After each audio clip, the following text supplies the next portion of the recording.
疫情後，港人北上消費蔚然成風，有聲音認為北上消費直接衝擊香港餐飲零售業，影響本港經濟復甦。近日有中大學者分析認為，北上消費未必擠壓本地消費，而且疫情前已經有大批港人北上，目前只係恢復到疫情前嘅水平。如果北上消費對香港經濟影響甚微，咁究竟係乜嘢原因導致經濟轉差？點解令到政府難以啟齒？中大偉倫經濟學教授及經濟系主任宋曾同研究團隊近日發表咗《港人北上消費規模、目的地及消費特徵研究結果》。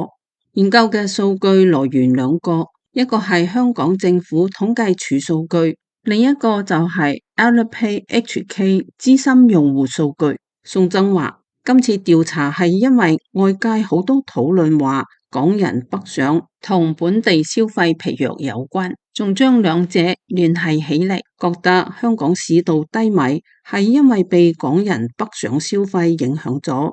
佢強調，港人北上唔係新鮮事，疫情前已經有，目前只係疫情後嘅反潮現象。香港消費市道低迷，應該從其他方面揾原因，唔可以將本地市道差怪罪喺港人北上熱潮。根據 Alipay 數據，港人喺內地同埋香港嘅消費模式有明顯分別。分析發現，經常北上嘅 Alipay 資深用戶，佢哋喺內地服務業嘅消費佔比近50%，而零售業只佔近30%。而服務業消費中，生活服務類佔咗80%，包括健康同埋美容、按摩同其他個人服務。對比呢一批用戶喺香港嘅消費，主要集中喺零售業同餐飲業，前者佔比58%，後者佔比29%，服務業佔比較少，得12%。宋曾解釋話，兩地消費偏好各有側重。相信疫情嘅後北上消費潮唔係影響本地消費嘅主因。佢認為港府應該關注本港服務業面對嘅壓力，對業界同埋從業員提供針對性支援。宋曾又引用政府統計處資料指，香港居民去內地嘅旅遊次數去年已經回復到疫情前水平。港人境外消費佔總消費嘅比例大約係9%，金額大約為500億港元，同疫情前2018、2019差唔多。但調查冇顯示港人喺境外唔同地方消費比例嘅改變。香港零售業數據持續下跌，市面結業潮一波接一波。根據政府數據顯示，2025年4月嘅零售業總銷貨價值嘅臨時估值為289億元，較2024年同期下跌咗2.3%。2025年3月嘅零售總額銷貨價值嘅修訂估值較2024年同期下跌3.5%，同2024年同期比較，2025年首4個月合計嘅零售業總銷貨價值嘅臨時估計下跌咗5.6%，跌成咁。如果唔關北上事，咁究竟係乜嘢原因導致經濟轉差？作為嚟自大陸嘅學者，宋曾冇講太多，淨係話呢個現象比較複雜，涉及好多因素，需要再研究。今次研究淨係想釐清港人北上消費導致市道差嘅概念。佢強調，唔係話港人北上消費完全冇影響，只係肯定唔係本地消費嘅最大影響。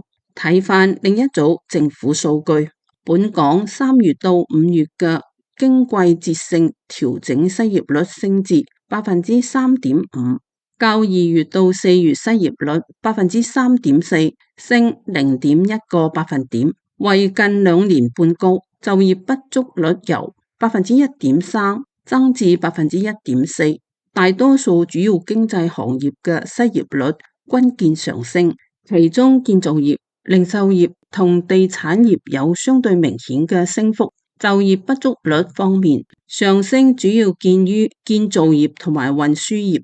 同2025年2月到4月比較，喺2025年3月到5月期間，大多數主要經濟行業嘅失業率均見上升，其中建造業、零售業同埋地產業有相對明顯嘅升幅。就業不足率方面，建造業同運輸業嘅升幅最明顯。建造業失業率由5.7%惡化至6.3%，其中樓房裝飾、修葺及保養失業率高達8.1%，零售、住宿及膳食服務失業率5.2%，其中零售失業率係4.9%，住宿服務失業率4%，餐飲服務活動失業率5.7%。總就業人數366.47萬人，減少約1.24萬人。總勞動人口為380.05萬人，減少約6000人。失業人數升至13.58萬人，換言之，13.58萬人丟咗飯碗。就業不足人數增至5.36萬人。大新金融集團首席經濟及策略師溫家偉警告，失業率或升至4%。佢指出，5月失業率上升或反映經濟前景不明朗，企業人手需求轉弱，導致失業人口增加。同時，勞動人口有持續回落跡象，各項輸入人才計劃補充香港勞動力嘅效果似乎有所減退。因應本地及內地經濟前景以及環球貿易關係嘅發展，企業下半年嘅招聘計劃預計會保持十分審慎。本港失業率未來幾個月唔排除會升至接近4%。總結上述數據，北上消費自古就有，疫情前並未對香港經濟造成巨大衝擊。按照目前嘅消費模式，亦未必擠壓本地消費。有網民表示，消費模式轉咗先係主因。而家想去消費嘅人同疫情前唔係差好遠，只係疫情後大部分人嘅消費形式改變咗。而家私家車已可以自己上去落嚟，而且將嚟只會更方便上去。而最明顯分別其實係經濟問題。政府一定唔會話有問題，但事實係人人都揾少咗錢，覺得個個慳住使錢。呢期做生意嘅真係要諗真啲，人工、租金都未有明顯下滑，最大問題係冇現金流。你叫班老闆點捱？捱唔捱都執笠，工人就冇錢使。如果信經濟冇事㗎，就祝你好運啦，自求多福吧。有網民透露，我疫情嗰陣時減薪到而家都未恢復返，但係物價比疫情前加咗幾多？我購買力低咗，自然一係就揾更加平嘅嘢，一係就直接減少消費。亦有留言表示，北上開嗰班一直都係北上，邊班人唔見咗，其實大家心中有數。都有網民開估，直言最主要係移民英國嗰班中產走咗，只係個垃圾政府唔肯承認。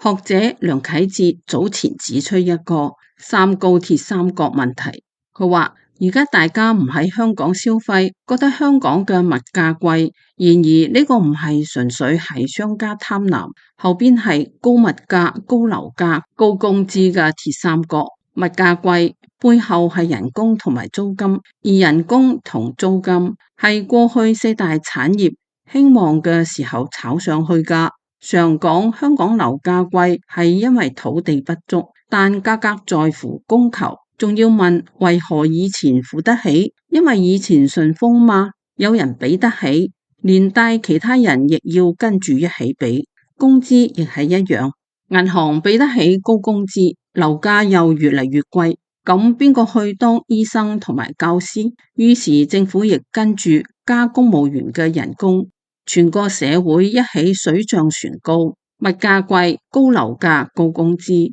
呢三點係互為影響㗎。租貴，於是物價貴；物價貴仲能夠撐得落去，於是租更貴。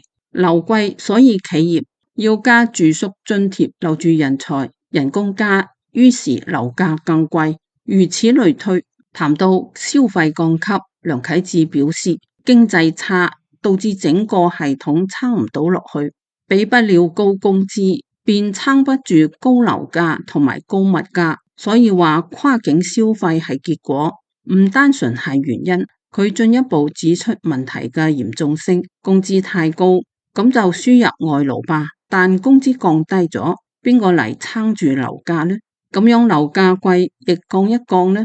咁樣就可以刺激需求重回平衡啦。但樓市背後係銀行融資，係低稅制，牽一發動全身，真嘅可以任由下跌咩？最後當香港低稅撐唔住落去時，咁就要加稅，仲係要減公務員人工呢？兩者都只能會令宏觀經濟雪上加霜啊！講嚟講去，面對三高鐵三角，撐亦唔得，唔撐亦唔得。呢個恐怕先係死結，改變呢個死結，政府可以干預經濟，喺四大產業即金融、旅遊、物流同專業服務之外，發展其他產業。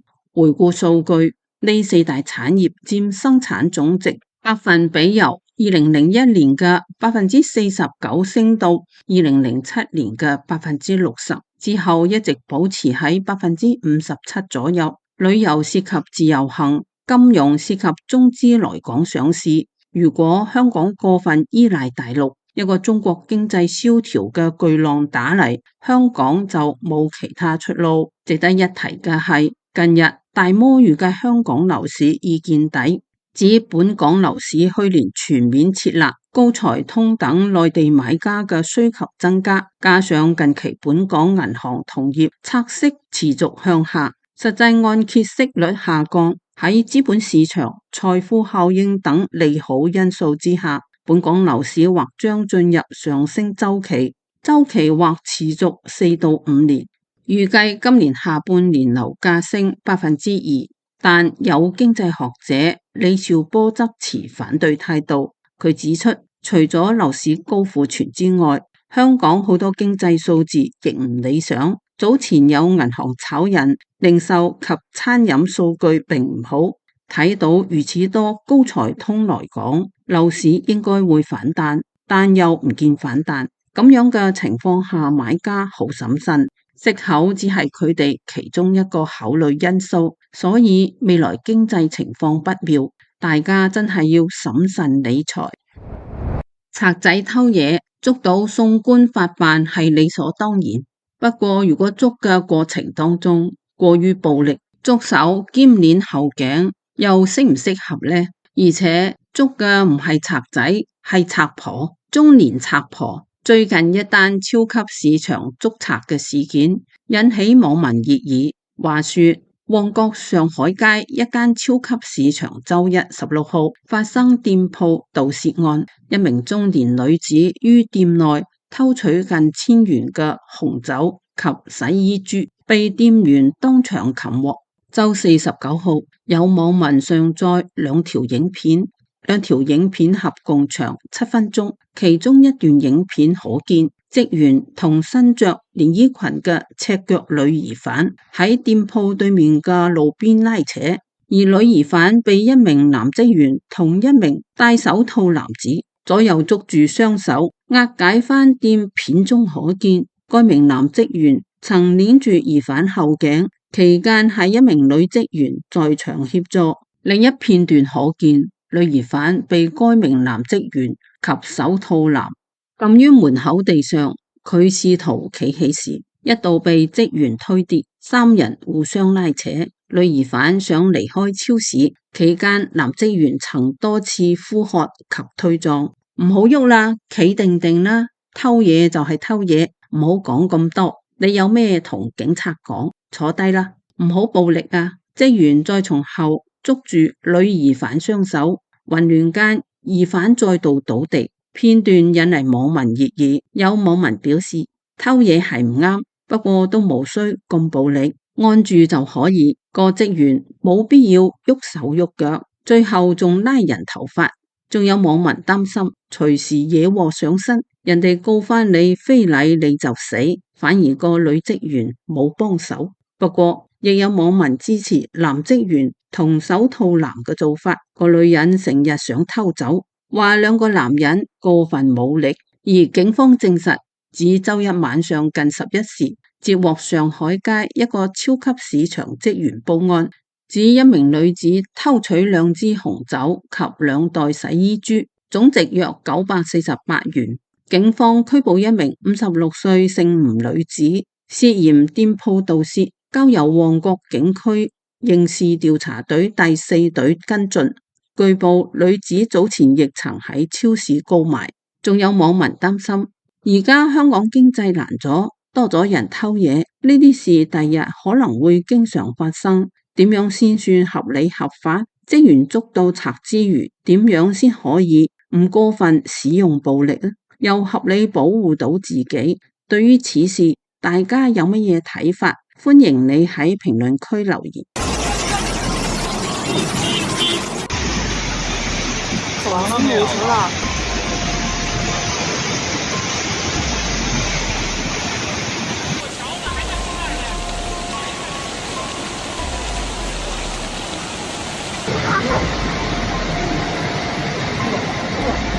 哎呦，來，哎呦，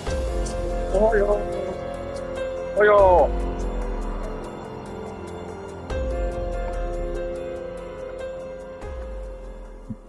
大家好，歡迎嚟到看大陸節目，我係美玲。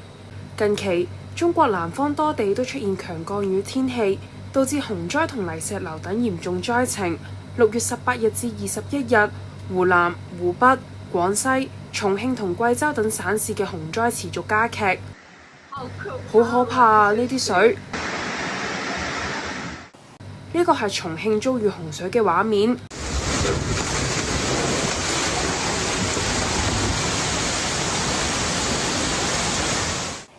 有2名男子喺水中掙扎。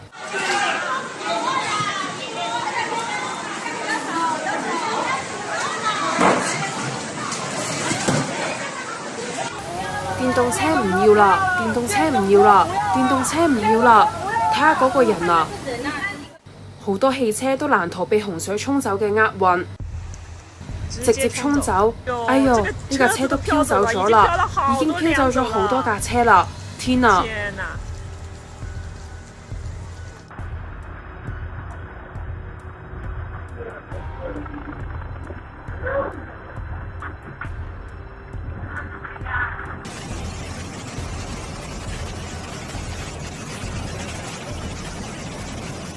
人們面對呢場洪水無可奈何，只能苦等救援。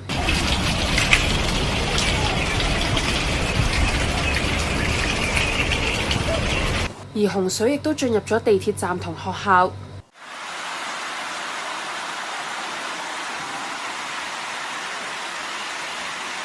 令人感到諷刺嘅係，一處被洪水淹咗嘅地方，上面正好掛住宣傳畫同中共嘅宣傳話語：奮鬥百年路，啟航新征程。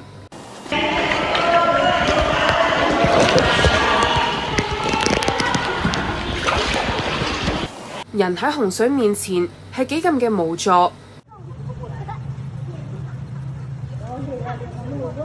過嚟呀！過嚟呀！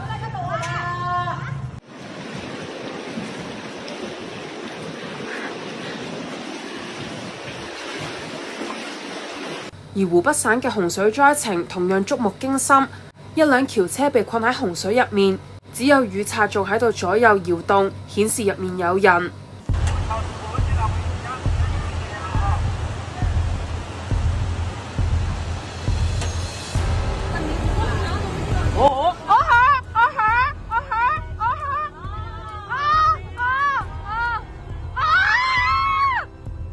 快啲！下面嗰啲乖兒子要出去啦！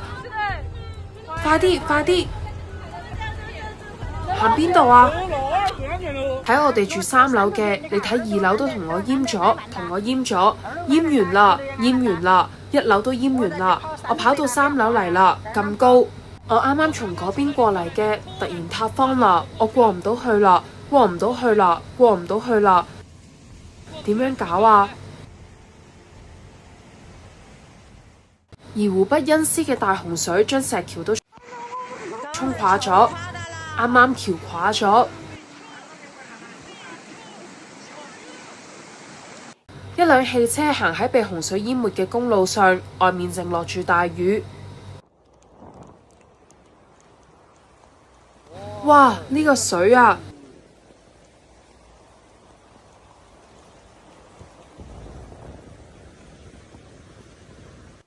位於湖北省恩施利川市嘅中路鎮洪災比較嚴重。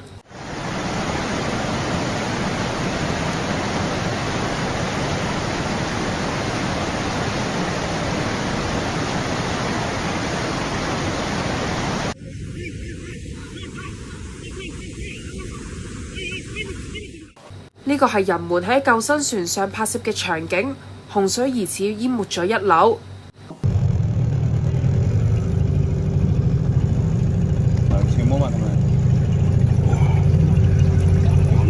嗰個係隻雞，嗰隻雞仲喺嗰度。新聞最新播報，你睇呢個欄杆，根根都就嚟淹完啦，海通大市場又就嚟淹到，呢一個邊有可能得啊？嗰個橋下頭嘅嗰個廁所，大糞都刮出嚟啦！呢一個水啊，都淹沒到橋面啦。湖北麻城一名女士養咗10幾畝嘅花田，結果被洪水都淹晒，細嘅花都睇唔見啦，細嘅花都睇唔見啦！家人們，細嘅花都睇唔見啦！呢個仲唔係好細嘅花，嗰邊細嘅就冇咗啦，冇咗啦！家人們睇到啦，細嘅花就冇咗啦。所以話我俾你哋見證一下我嘅花兒最後嘅美麗，再睇一下我美麗嘅花啊！哎呀！湖南省係呢輪暴雨中受災最嚴重嘅省份之一。截至6月21日，湖南省已經有310座水庫都發生咗日洪，包括湖南湘西土家族苗族自治州、張家界同常德市等7個市州，有超過40萬人受災。張家界永定區西溪坪村民話俾海外中文媒體聽，張家界有多個鄉鎮都被洪水吞沒，到處都係一片汪洋。有網友用無人機拍下咗湖南省張家界8大公山鎮細沙坪村嘅災情。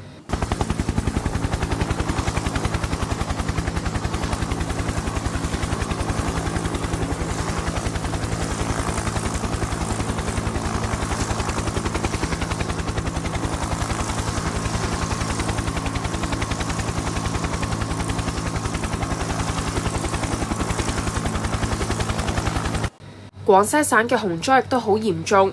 6月21日，廣西省水文中心緊急升級發布洪水黃色預警，顯示全省共計有13條河流、16個監測站都出現咗超警洪水。榕江廣西柳州市榕安縣城河段水位已經達到咗115.15米，而呢一個亦都超過咗警戒水位。呢個係金城江初期進洪水時嘅景象。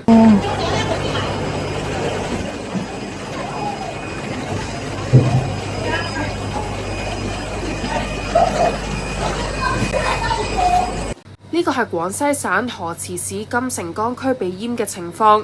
金城江大市場嘅洪水已經跑到2樓啦，媽呀，可怕多啦，比1998年嘅洪水仲厲害啊！金城江今日嘅水落咗去好多，但係呢一個市場仲未蝕贏啊，仲未賣嘅嘢啊，東西全部都浸晒，全部都廢咗，損失慘重啊！受苦嘅又係老百姓。呢個係河池市生態環境局被洪水入侵嘅景象。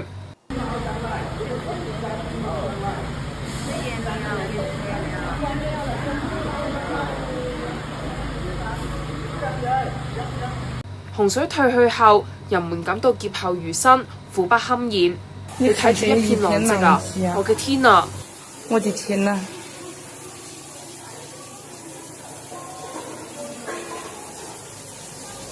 人喺大自然面前非常嘅渺小。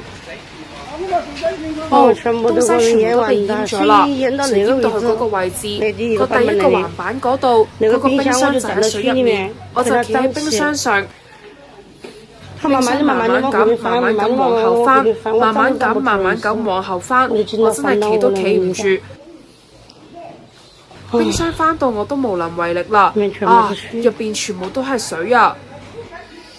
洪水唔單止淹咗莊稼地，仲將雞舍都淹咗。農民飼養嘅雞都跑晒出嚟啦。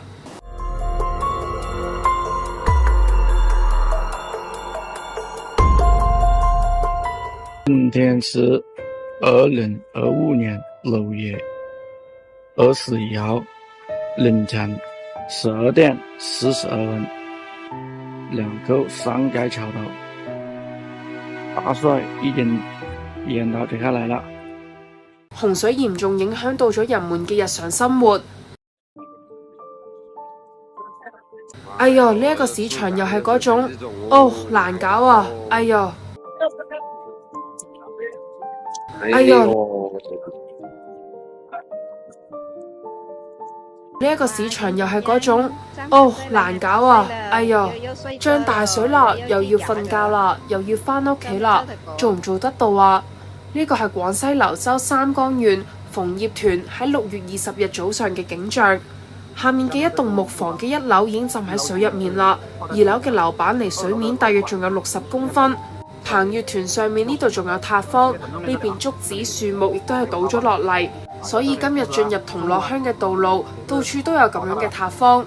到我哋彭業團風雨橋上嚟大約50米呢度，仲有一處塌方，亦都比較大。今日仲未過嚟清理，所以通車係比較困難嘅。摩托車可以通行，行人可以行過去，但都要注意安全啦。路過呢啲地方都要注意安全。行人可以走啊，但是都要注意安全啊！路過這些地方都要注意安全。呢一個係廣西省連日嚟各地洪水嘅情況。